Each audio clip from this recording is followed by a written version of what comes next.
I am going to be your host today. We're trying to share some responsibilities here. So just a little housekeeping. You guys just heard this is being recorded. So now you know this is being recorded so that we can share this meeting on our YouTube channel and our website that Stephanie is going to be posting in the chat for you guys to see and save. So if you've never joined us before, I see new faces. I'm going to tell y'all exactly what we do here. So we are a group of families and advocates, self-advocates, providers, pretty much everything. And our mission is to speak to our legislators and tell our stories because more often than not, they don't know what they don't know. And I used to tell people that I was a legislative educator because if you don't walk in our shoes, then you don't know what our life is like. So it's up to us to tell those stories. And some of us are talking to our legislators so much that we're almost best friends. Some of us are in Tallahassee at the Capitol every time the doors are open. Some of us are writing policies. Some of us are just cheering from the sidelines and saying, go get them, guys. But we're all important here and we don't tear people down. We're a positive group, positive safe space, if you will, because we're all going through it one way or another and there's no room for ugly. That's why I love it. And so with all of that said, a couple of things. So we are in the trenches of delegation meetings. So I don't know if any of you guys have spoken at your delegation meetings. I spoke at mine last Friday and I did much better this time than I did 2 years ago whenever I spoke. I only cried at the end.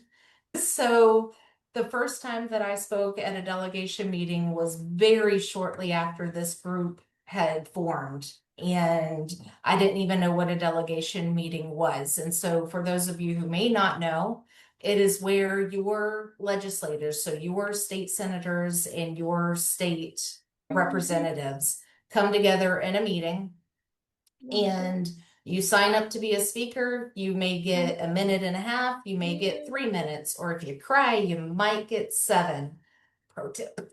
But that's where you can go and you have your legislators' undivided attention for just those few minutes, right? And you might not be able to say your entire story, but you can hit the key points but then they know your face. And then you can set up a follow-up meeting and typically then you can get more than 3 minutes and you can actually have a conversation with your legislators. But the most important thing to remember is that legislators are just people, just like us.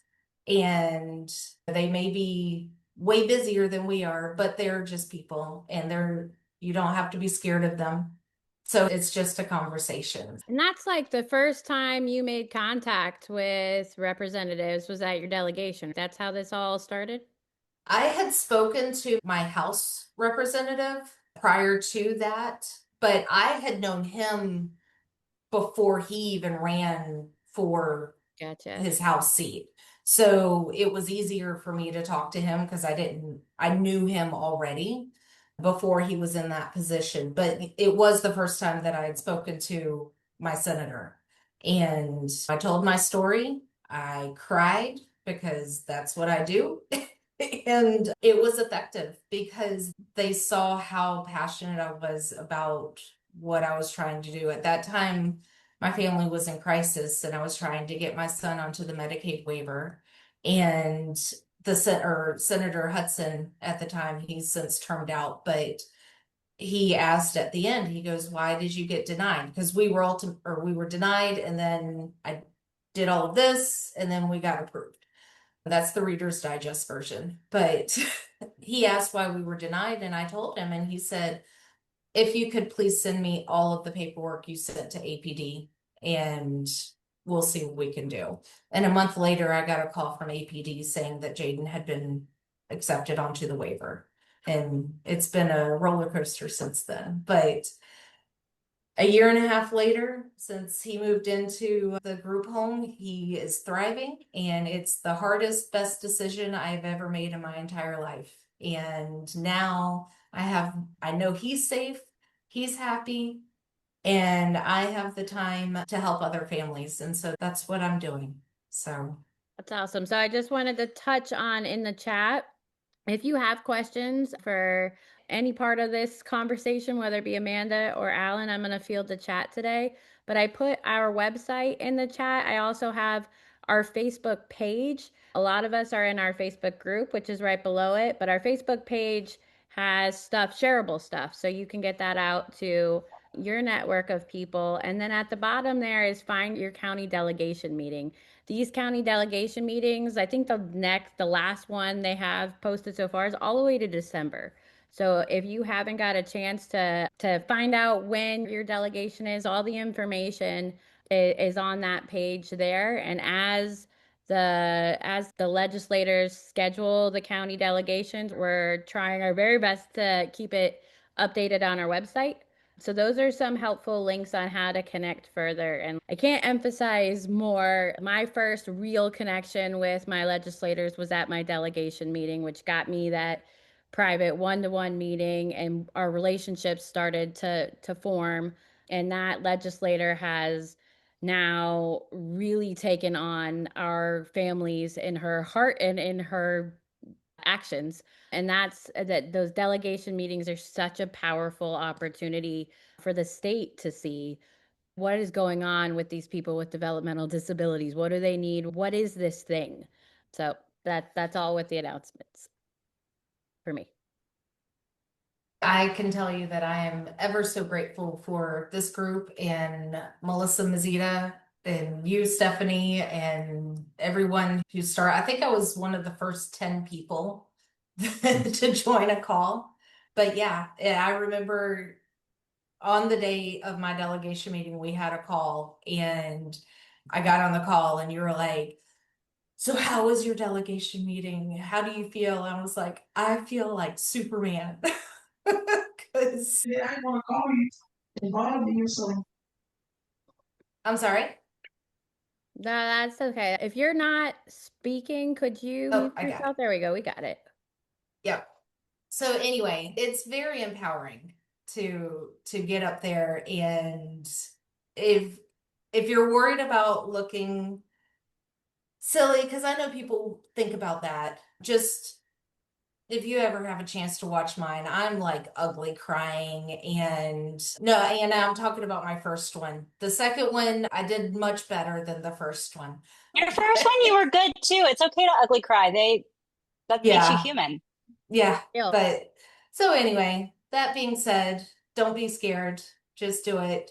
We all have stories to tell, and they need to know it so that they can make the best decisions for us, because they get these 10-page bills in front of them and they're like, oh, that looks great. And then we read it and we're like, oh, that's going to be horrible. Don't do that.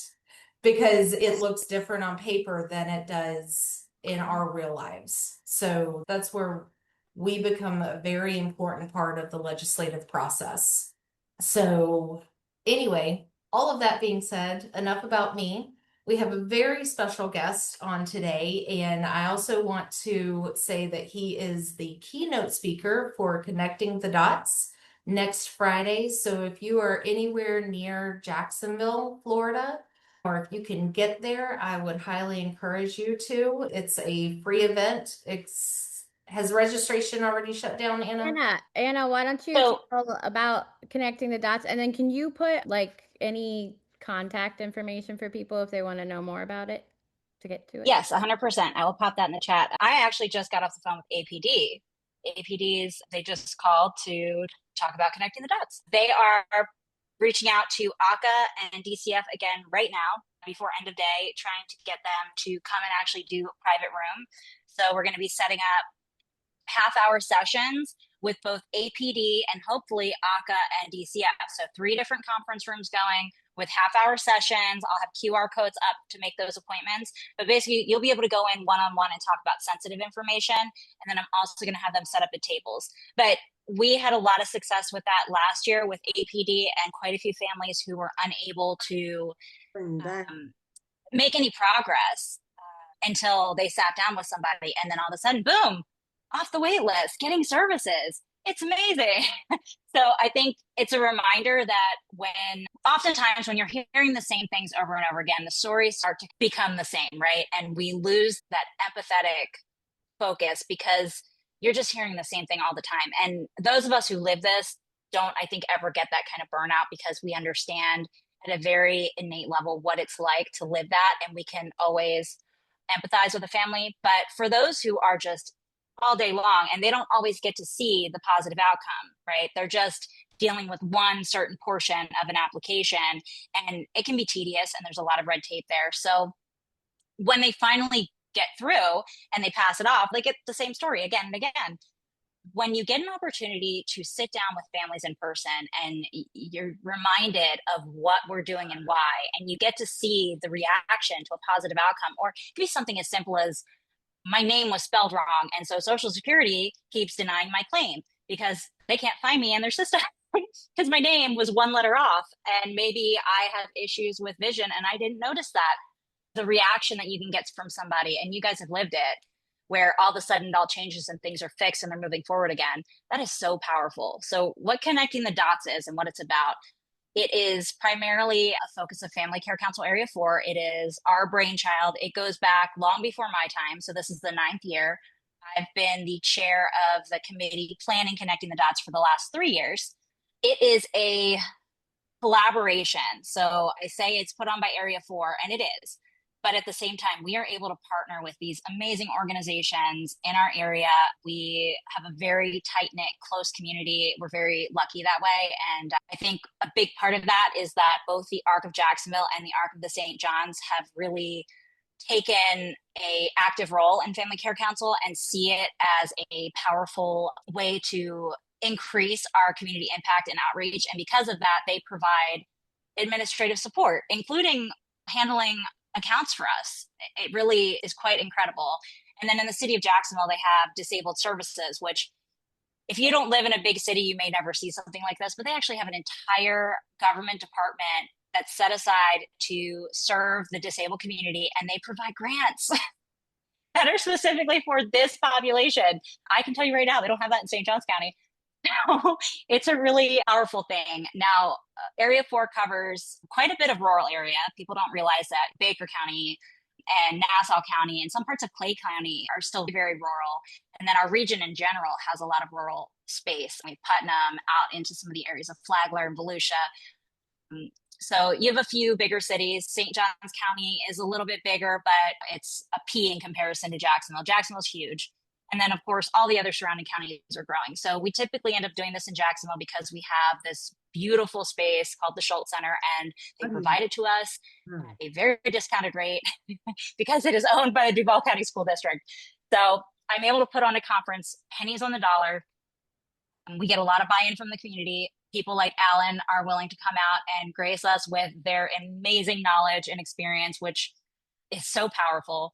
This year, we are really focused on the family voice and making sure all of you understand how powerful your role is in this, because legislators and people who are making decisions, anyone in leadership, unless they are living your life, unless they have walked in your shoes, there's no way that they have any understanding of the complexity of what that looks like to navigate it on their level. Even if they go to extreme extents to try to put forward funding and all these things on their side, they're still not seeing the implementation side because there's a lot of steps in between. We pass money down to APD. Okay, so what happens then? We pass legislation, right? Now they still have to implement it, and they still get to decide with their attorneys what that looks like and how they want to make it, and if it's going to fall within the realm of them being considered in line or not. And sometimes they're not in line and no one's in line and there's nothing we can do about it.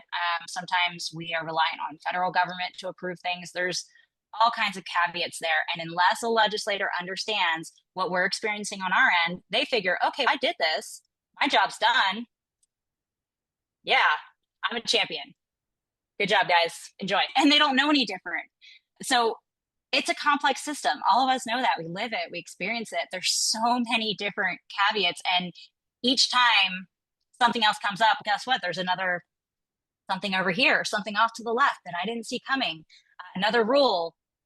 It's why having people like Alan and all these individuals from across the state who are part of programs and at a very high level of leadership in those programs who understand the regulations, the caveats, the little rules, the things that come down from the federal level, the changes, the funding. We have to understand all of it to be able to pull it together and actually provide people with critical information. So that's what Connecting the Dots is. It is access to critical information for this population, regardless of whether you qualify for APD services or not. This is a conference that is intended to be supportive of you and your family. Our goal, and a goal that it's how I got Stephanie to agree to come. Our big goal is to try to make this available regionally and do it where it meets the local needs, because the entire point of Family Care Council, and the reason there are 15 councils, is each area has different needs and different challenges and different resources. And even within those areas that we cover, right, there's a huge difference between Baker County and Duval County. There's a huge difference between St. John's and Clay. So even within those counties that we cover, there's discrepancies in the need. But when you're able to break it down a little bit and take it slightly lower, we're really able to meet the needs of our community. And again, this is an Area 4 event, so there's a higher focus on Area 4 resources. However, there are resources from across the entire state that are going to be there. I encourage all of you to come. Right now, tickets are free, but lunch orders already went in. So if you're coming with a free ticket, remember, you need to bring yourself something for lunch or plan on heading out somewhere. There aren't really a lot of great places super close by. I did order some extra lunches. So if you see me, hit me up and see if I've got something extra.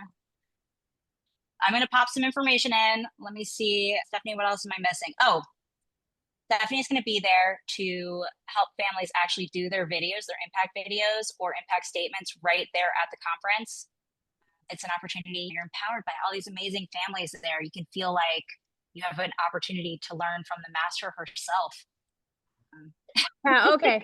Well, so the good news is we're going to be there, as in we the people, by the people, for all the people, because our stories work, our methods work, and families that are a part of Family Care Council, Family Care Council is where we got the idea from for these stories. But technology is so cool and easy, and it's real simple to video yourself, send it to our website, and we will craft you a video one pager. And so we're going to walk families that go to the conference to do that.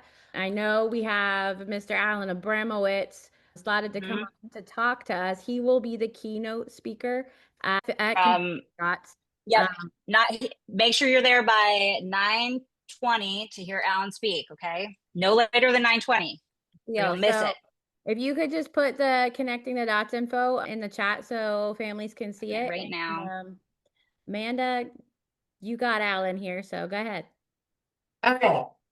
The one, the only, the guy that we have relied on for the past 2 years to keep us up to date with what's going on in Tallahassee between he and Melissa, the Alan Abramowitz. Also, his wife makes amazing cookies. That's what I've heard too. How come I don't get any cookies?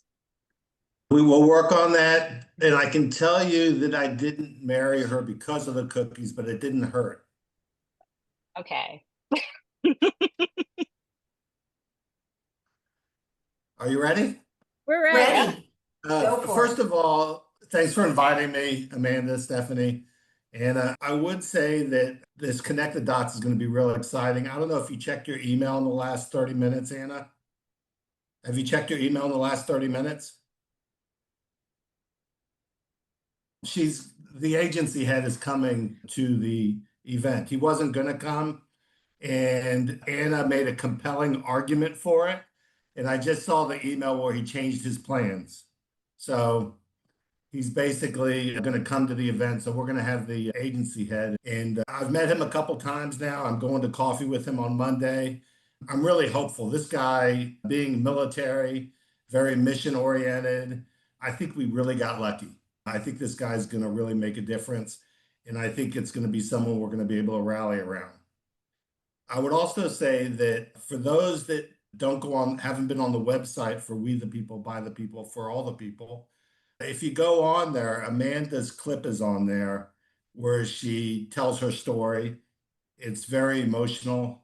If you get a chance, watch it. It's heartbreaking what she's going through, and it's obvious why it got fixed. Great job, Amanda. Way to set the example. I'm really here to talk about the ins and outs of committee weeks. That's the title of this because that's what was on the agenda. So that's what I'm calling this. And just so you know, January 13th, they start the legislative session. And what that means is for 60 days, all the people we've been seeing in delegation meetings that have been sitting at the dais are going to come together and start having meetings and voting on things and getting a budget. And that's going to determine the quality of life of the people we care about, to be honest. It's very important. And this year, because it's a even year, it starts in January. Every other year it starts in January. The other time it starts in March. The reason it starts in January is because they've already had a session and they have a lot of unfinished stuff being done. We worked on a lot of things. There's a lot of bills that were still out there, and they'll come back this year. But they really didn't need a lot of time to get to this next year, and that's why we're starting in January. But I consider it a continuation to a certain degree. It's the same people in the House and Senate. The names have not changed, and it gives them a time to have all their decisions made and have time to campaign for the next election. So I just wanted to say that's why they moved it up, because they got to talk about how come they should be voted back into office.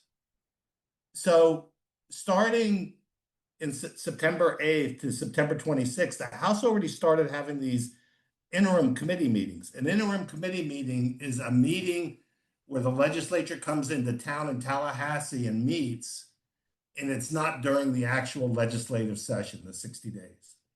So the House came in early, but they weren't talking about things they didn't hear bills that we care about at this point or anything like that. They did have a legislative budget commission, I think the last week or this week, where they moved money around from last year because you get money to spend it on things. Sometimes you don't spend it on what you want to spend it on. So the legislature allows you to move some money around. That's inside baseball stuff that happens between the executive branch and the legislature. And so starting October 6th, there's going to be these meetings. It's going to be the week of October 6th, October 13th, November 3rd, November 17th, December 1st, and December 8th. This isn't the actual session, but these weeks are very important. They're called preliminary interim weeks, and for lack of a different word, it's like the preseason for football. But a lot happens there. It's not like the preseason because those games don't count. Things that are happening now count. Okay. What happens during the committee weeks before the 60-day session begins? They have committees and subcommittee meetings. What the Senate president does and what the speaker does is they create these committees that are supposed to be subject matter experts on issues. So there's a lot of committees. There's ones on transportation. There's ones on the parks. They're all over everything. We care about some of them a lot. We care about healthcare. We care about budget. We care about vocational rehab, which would be under education. So they create these committees and they choose certain legislators to be on it. So not every legislator is on it. They choose maybe like 10, and in the House it could be a lot larger. But there's an expectation because you're on that committee, you got to get up to speed on those issues. And those committees can come from anywhere in the state. So we always look at who's on which committee. And if you have a committee member in your community That's good for you because they're going to be able to influence the policy in that committee. They have these committee and subcommittees, and during that time, they do what's called bill workshops. Like they might want to do a bill. Let's say, let me give an example: transportation for people with disabilities. What they'll do is they'll bring people up there and they'll ask them questions and they'll educate themselves because they might feel like there's a need for a policy change. They also get presentations by agencies. In the statute, there's a requirement that the agency head goes up there and tells what their legislative budget request is. And Bob Asbelas, how do you pronounce his last name? But the director for APD's done his legislative budget request. It's online somewhere. And he's asking for a lot of people off the wait list and things. And he's got a lot of stuff that he's gonna be asking for, but he'll present it there and he'll take questions from the legislators, but he'll present it in a couple committees. He'll present it in the House Appropriations Subcommittee for Health and Human Services, and also the Appropriations Committee, the big committee. And he'll do that both in the House and the Senate. The other thing that will happen is bills start getting filed. When you think of session as that's when legislation happens, having had legislators file bills for me, I always feel if I don't get it heard before session begins at least once, I'm in bad shape because it's hard to get a bill from the beginning to the end. There's just every bill goes through usually 3 committees. It goes through a substantive committee, normally a subcommittee, like the department, the subcommittee of children and families. And then it'll go through a larger committee, a bigger policy committee meeting. And then it will always go through a budget committee to make sure the money's there for it. And then it's not even done then. It has to go to the floor and everyone votes on it a couple times. And then you have to make sure it's identical with the other side. And if it's not, someone better agree to do the other person's bill at that point. Otherwise, it's not going to pass. And then once it passes the House and Senate identical bills, it goes to the governor. And then you got to wait to make sure he's going to sign it so it can become law. So the bill filing has already started. And so some of these bills are going to be scheduled. And there's a committee called the Rules Committee that Pasadomo chairs. She was the ex-Senate president and the one that Stephanie has a great relationship with, but they decide which bills get heard or not. So getting a bill on the agenda is a big deal, okay? Because not every bill even gets put on the agenda. But you'll be informed through this group here whenever bills get put on that we care about, and there's going to be a lot. We've been a priority the last couple of years because people understand through you guys at delegation meetings that this is an important issue we need to resolve so individuals with disabilities can live in the community and live up to the potential. They believe in it. We have leadership in the House and Senate that believe in it. And so we are a priority of both House and Senate, I believe. These these committee meetings also take initial votes on bills if one gets filed and heard. It also gives you an opportunity to give public testimony. But you don't get to do that in your community like at the delegation meetings where you talk about things. You have to come to Tallahassee to do it. But it also gives you an opportunity because we will know what bills are being heard for you to call your legislature or email them and let them know your feeling about a bill before it's heard so they know what their constituents are thinking. At that point, some people will come up. I know Melissa comes up all the time. She's a great advocate for all of you and testify and speaks from the heart what the people she's serving are saying. And she has a lot of credibility there. I know Stephanie comes up, but it's like a 12-hour trip, I think, very difficult. But everyone can come up and you can get an opportunity to speak. You fill out a form to give public testimony. It's a very simple form. It's 1 page. And once you sign that and you tell them what bill you want to talk about, when the bill is being heard, at one point they'll stop and go, now it's time for public comment. Amanda Hayes, can you come up? And you get to come up and they'll give you 2 to 3 minutes, depending on what's happening. And sometimes they'll even ask you questions, especially family members. I find that when family members go up and tell their story about why their story impacts with the bill, they sometimes ask questions. And I think that's very important because they want to know. And then if if the bill passes, it goes to the next committee, which will happen in the future. You'll never have a bill happen 1 week. In fact, normally if you have a bill pass, it takes a couple weeks before they schedule it again in front of the next committee. Also during this time, and this doesn't impact, it may impact some of you that might be looking with providers about special projects, where the local projects where legislators will get money outside of the normal system through the executive branch, but a specific request, maybe you need a shelter for people with disabilities in Sarasota, and the House member will sponsor that bill for that specific place. It's not part of the state executive branch funding, but it joins the budget through this process. And that happens during this time too, where members are submitting appropriations projects requests. And they analyze the issues and it goes through the process. And at some point, a bunch of them will make it into the bill, and it'll be money directed to pass through from the agency to the group that got the money to be able to build something. Again, this is Tallahassee. It's not like the delegation meetings. And how the committee process works is you'll find out, they schedule them, they already let you know what weeks are going to be heard, right? And what will happen is, like a few days before, hopefully a week before, they'll tell you what's on the agenda.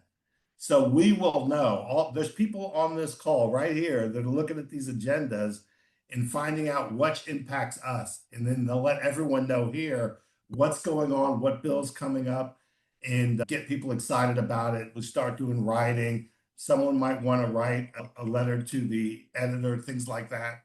But it really gives you an opportunity to gear up for it. How you can participate? One thing is to know the agenda in advance. Everyone here will help you. I think even Stephanie has access to lobby tools now. Is that Yeah, correct? yeah. That's big. I had it leaving the Arc of Florida. I don't have it right now. So I'll be calling Stephanie for information, but it's all online. And the other thing is I didn't mention is when you testify, if you go up and fill out a card and say something, it's being viewed live on the Florida channel, and you can go back and look at it and you can share that clip with your friends. One of the things I like that Stephanie does is, like when Amanda testified in the delegation meeting and other delegation meetings, they tape it. And that tape we can now put on the website so people can view it, and we can share it with legislators. Like, please watch this video. This is what's happening in the system right now. If you watch this, you'll understand why we're coming up there. Good point. Why I want to stop you real quick there for people with, if you've spoken at your delegation meeting, we would love to get that cut. I can edit that, like just your part cut, and put it out so families can get it. And I have the email in the chat for you to send, info@flddadvocacy.org. I have not done that since our last year's session rolled into this one.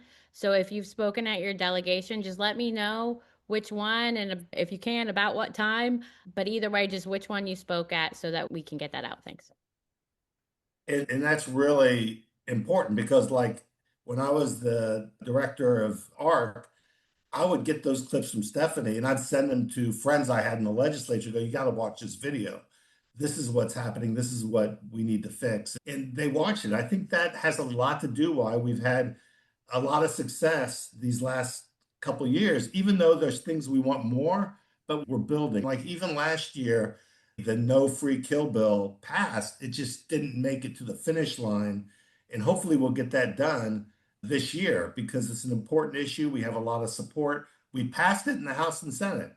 So I think there's opportunities for these things that we didn't almost get done to get done. That's why I say it's almost like a continuation, because we're having conversations with the same people.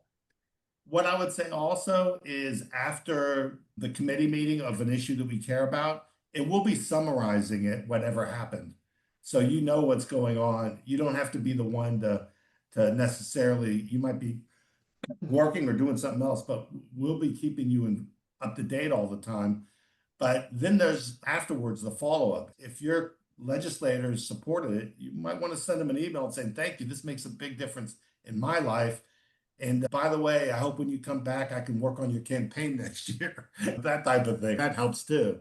But these individuals in your community, they care about their constituents, not just because they want to be elected, but normally they gravitate to this type of policy because they don't get paid a lot, because it's not even considered a full-time job, because they want to make a difference. In fact, I think the best thing that's happened lately is Nicole in Brevard County has basically gotten every policymaker from the state, the federal, the school board, the dog catcher, anyone who might come across us, to come to her meeting to talk about what they think is important, right? And so I think that these things are really having an impact. So what I'd say is, before the meeting, when you hear about something that's going to be on the agenda you care about, that you send a letter, and then after the meeting that you can send a letter. And I know that Stephanie does this, but I'll do this too. If you want to tell your story in relation to a bill, if you email me your story, I'll help you. I'll help you write it in a way that the legislature would understand it. And I'll even talk with you about how to present it if you go there. I know that there's a lot of people on this call that want to support you in that way. And I'm just one of them, because I think I think, like what was said before, the stories are what drives the success. Every other, the nursing home industry, the citrus industry, they're big money. The sugar industry, they all have all this money. Our currency is our stories, but our stories have more impact than this money. I'm telling you that right now. And that's why you used to watch the Johnny Carson show, the Tonight Show, whatever. Maybe I'm too old, but he used to invite the comic over when they were really good. And that's how the comic knew that they were going to be a good stand-up comic. When you go to these delegation meetings, sometimes, like they did with Amanda, they call you over. And that means that story had an impact. And that's happened to people all over the state. And although you're fixing your one problem, you're also fixing it for other people in your similar situation.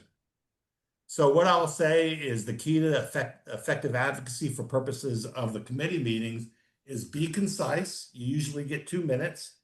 Be personal, share a story. I think if everything, you always hear about transparency, it's to protect you. I actually think transparency protects the state. It doesn't protect us. No one cares about us, right? They're not going to come find us and steal from us. We're struggling, right? And the more they know about our story, the better we do. And lastly, be respectful. Even though it may be a legislator that doesn't have that may be in disagreement with us, we need to keep our issues bipartisan, because they are bipartisan. There's no one that should disagree with any of our issues. That's why we don't want to alienate any legislature. Believe me, behind the scenes, the legislators are doing it to each other, but we got to stay above it all. And for families, this is your moment to educate, influence, and make sure that your voice is heard before it's too late. And that's what these delegation meetings you've been going to, and that's what these committee meetings are coming up this year. And to close out, that's the ins and outs of committee weeks. And if you have any questions, I'll be glad to take them. Perfect. Thank you, Alan. Alan has been our A1 day one, like, I don't know, from when we started. He's really helped teach families this high level government stuff. And I remember when I first got into this, the legislative session is 60 days, and then I'm hearing all this delegation stuff and committee weeks. And I thought it would be really cool to bring him on here, because our delegation meetings are going through December, really. Our session starts in January, and our committee weeks start like October 6th. So they're coming up. So it feels weird on a linear timeline. And Everything's happening at the same time, pretty right. much. And it just feels confusing. But we have on our YouTube page some of the clips from committee meetings. We've had families come speak, and also those agency heads over the past few years, so that we have an understanding of what the agency is telling the legislators about where we're at with people with developmental disabilities. Do you happen to know, Alan, like, when about the time is that they present their LBRs to in the committee weeks? Is that in the beginning, the end, or we don't know? You're on mute. Hang on, you're muted. By statute, they have to submit their LBR. So their LBRs they're online and we can share them, okay? By law, they have to present it at some point. We won't know. In fact, when I was an agency head, sometimes I found out 2 days before I was presenting because it's like something they have to do because it's required by law. The key issue is not Bob's legislative budget request is very important, but the governor's budget request, which also has a specific date I don't remember right now, will come out after that. And that's what once that happens, that's what we'll all be looking at and talking about.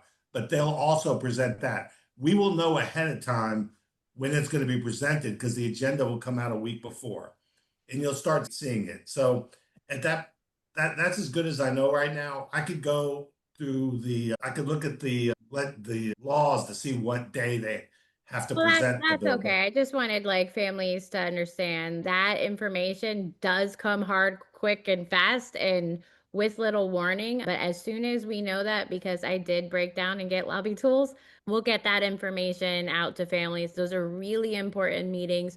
Whether the majority of us can't take the 12-hour trip to Tallahassee, but when those opportunities, when our representatives are placed in front of people talking about our issues, that's a perfect moment to write an email, to stay in contact, to keep that relationship up, make a phone call to their aides, thank them for participating in that committee, and let them know your story. Like this your story thing, like he said, that's our currency. That's all we have. And thank goodness our who we have right now in office does truly want to keep us a priority. And the more families and the more input that goes out there throughout the whole thing. So when they were back home, we were going to their offices. Then now we're going to delegations and then committees.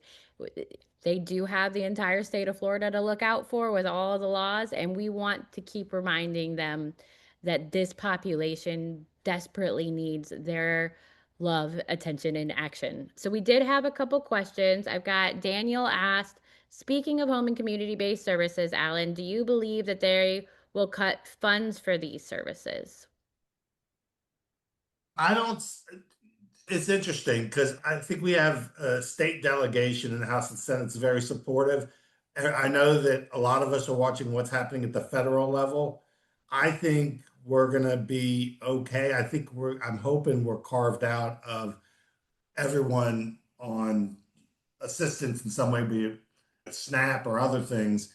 I've talked to some Congress persons about it, and they feel we're going to be okay. But it just makes me nervous to some of the stuff I see that's going on in some of the conversations. I think we're good at the state level, and I think we're good because they know a lot of us here, and they know what we're going through, and they want to help. And I think a lot of the family members, some of the legislators have family members with intellectual and developmental disabilities. And it goes beyond this year. The coming years, we also have people in leadership that either have a family member or someone very close with disabilities. And that helps. That helps a lot because if you talk to someone that doesn't have a family member with disabilities, they don't even understand that when we talk about disabilities, we're talking about 7 specific disabilities. They think every Vietnam vet, every substance abuse person, everyone with a disability, someone who stutters, they think they're all included. Everyone's included. They really do, even though they're policymakers, but they normally don't have that background. They might be interested in agriculture or what's happening there, transportation. And so we have to educate them. And I think that's one of the things what this group has brought to the table more than anything. I think the stories are important, but educating them so they realize that we're a set group of people that are deserving of the supports necessary so we can live in the community up to our potential. And I think that message has gotten across. Also, I want to ask if within this can travel to Hazy, how can I take part of the committees? Daniel, if you want to take part in the committee, I know the ARC of Florida has some funds to help some families get up here if is an issue. It's always harder when you live far away. A lot of I times we live in rely on. Miami. I live in Miami. That makes it a little harder. I asked Stephanie. She knows. She's probably in the almost furthest away spot. But we helped, the ARC of Florida helped about a few families last year that testified, did a great job. And hopefully there'll be more of that. I know Melissa raised some funds for that. Yeah, And Melissa put her email and her phone number in the chat. So if you want to come up for committees, and Daniel, my gosh, you have an incredible story. You would be so powerful. Reach out to Melissa and she can help coordinate that through the various ways we can help get people there. Okay. Uh, And I want to mention there's going to be a Developmental Disability Day awareness. I think it's February 10th or 11th or so. You'll know the date when it comes. And a lot of people feel uncomfortable speaking or whatever, but sometimes it's good to show up because, like at the delegation meetings, it's impressive when someone speaks. And I've seen Melissa do this. She points out who's all with her, and they see that this is impactful. In fact, when we started doing these delegation meetings with the goal of hitting every delegation, the thing that really triggered the necessity to do this is during COVID, when I saw in a Pasco County, I think it was Pasco County delegation meeting, they had 300 people there that didn't want to wear masks. And whether you support it or not, it didn't matter. They passed laws immediately to stop that because it just showed the community wanted it. We have a community.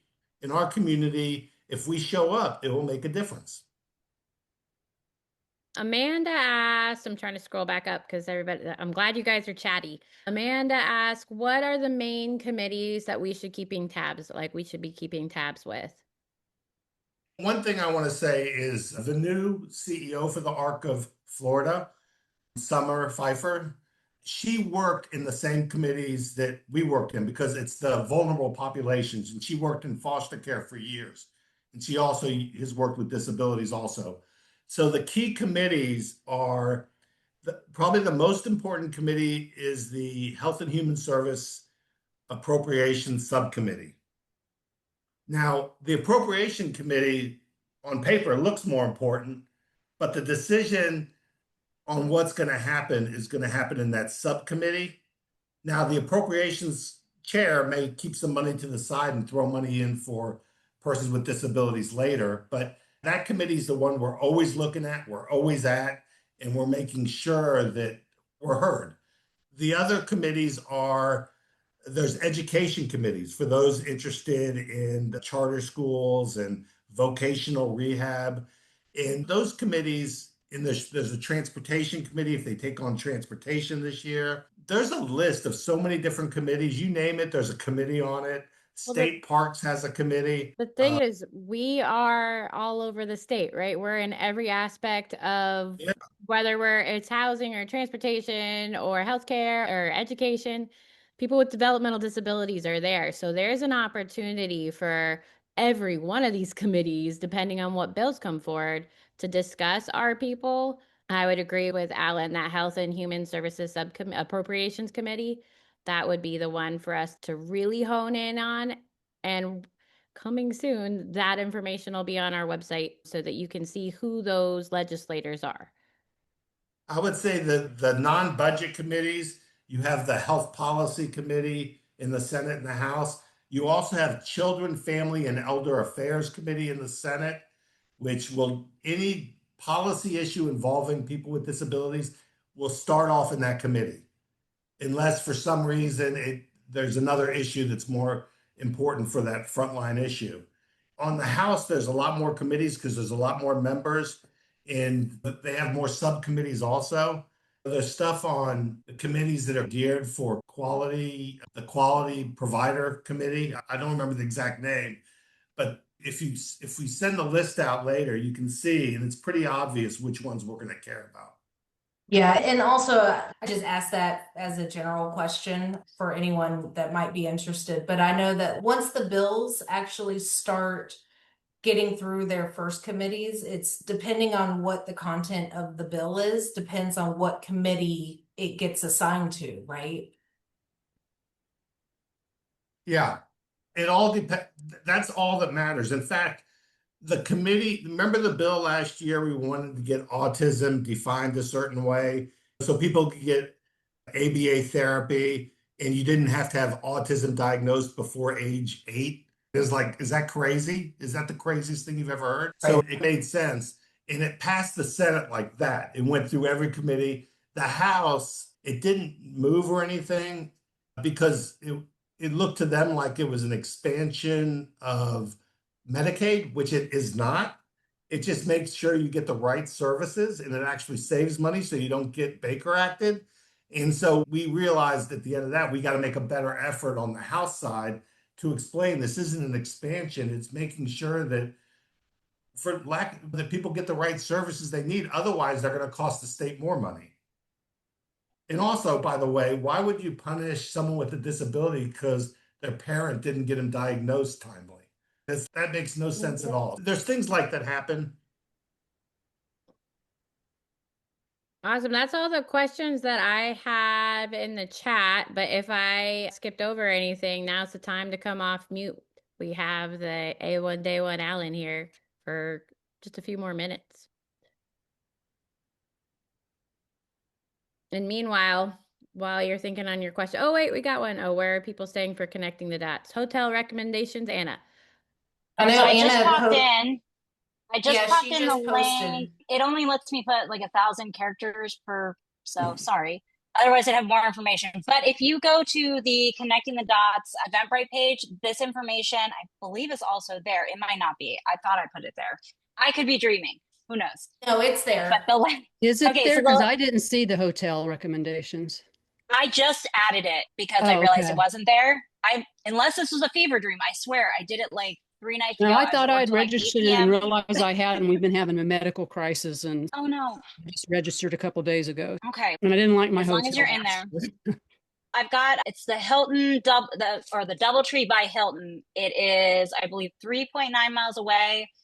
The rate is $99 with all the taxes and everything. I think it ends up at 112, which stays within. If you are active in your family care council, you can request to be refunded for your travel to an event like this.